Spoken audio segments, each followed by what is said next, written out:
Word on Mandeep Singh, क्योंकि difficult परिस्थितियों में ऑफ कोर्स यहाँ पे बल्लेबाजी कर रहे हैं। पिछले मुकाबले से पहले ही had lost his father but he took that brave call कि जी मैंने टीम के साथ रहना है and I have to see my team through इन सर्कमस्टांसेस में, टीम माहौल में रहना and then to go out there in the middle, और उस कंसंट्रेशन के साथ आज जो पारी खेली है, मेरे ख्याल से ये पारी उनको बहुत टाइम तक याद रहेगी। ग्रेट कैरेक्टर मैं कहना चाहूंगा। ये एक एग्जाम्पल सेट करती है। बहुत आप कितना भी बात कर लें, लेकिन ये जो दर्द होता है ये जाता नहीं है माइंड से इतना इजीली।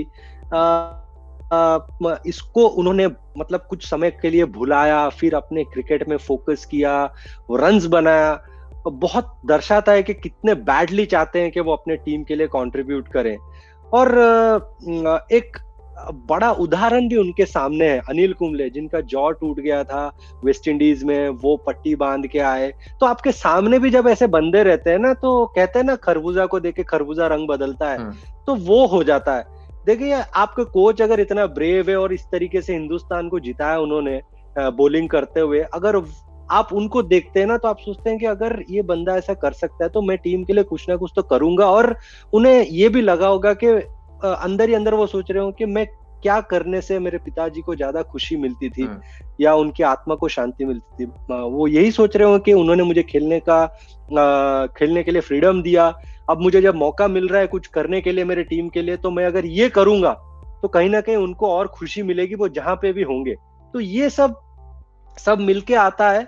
लेकिन हैट्स ऑफ, जिस तरीके से उन्होंने अपने इमोशंस को कंट्रोल किया और उसको अपने स्ट्रेंथ में परिवर्तन किया, ये बहुत बड़ी बात होती है। मतलब आप कितना भी बात कर लें, इसको समझना और जानना वही कर सकता है जिसके साथ जो ये स्थिति में गुजर रहा है। के राहुल के पोस्ट मैच कमेंट्स आए हैं और बड़ी प्यारी बात बोली है सर उन्होंने। So hard in the bubble and away from the family, the kind of toughness from Mandeep has rubbed off on other boys too. The entire team has been very emotional. और सर ये emotion की energy जब आप इस्तेमाल सही तरीके से करते हैं तो उसका एक अलग ही इम्पैक्ट होता है।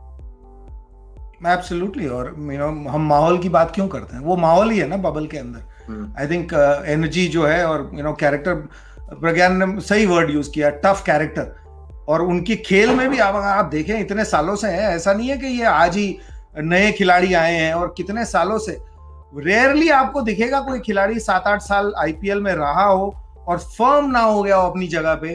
और उसको जब आप विजुअली भी देखें ना, मैं तो मतलब पर्सनली नहीं जानता, लेकिन विजुअली देखें तो आपको उनकी बॉडी में चेंजेस नहीं नजर आ रहे, और जो चेंजेस हैं वो और फिटनेस और बेहतर नजर आ रही है। तो टफ कैरेक्टर है, तभी तक भिड़े रहे, क्योंकि आसान नहीं रहा है इनकी जर्नी।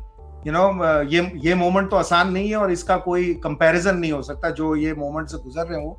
लेकिन मैं तो पिछले 5-7 साल की इनके अगर मोमेंट्स आप देखेंगे ना, ये 3-4 टीमों में घूम के आ गए हैं, और कभी आगे कभी पीछे कभी कहीं।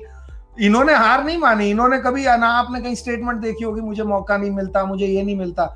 इन्होंने अपनी गेम पे काम करते रहे, और जो गेम से लव करते हैं वो खेलते चले गए।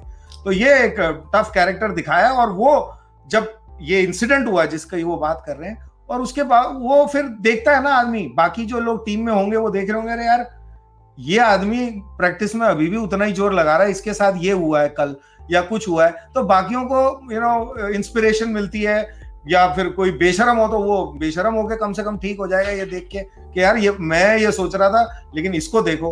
तो वेरी हैप्पी फॉर हिम। और जो लॉस है वो इरिपेरेबल है, उसका तो आप अंदाजा लगा ही नहीं सकते, क्योंकि कई चीजें होती हैं unless you experience them you can not imagine.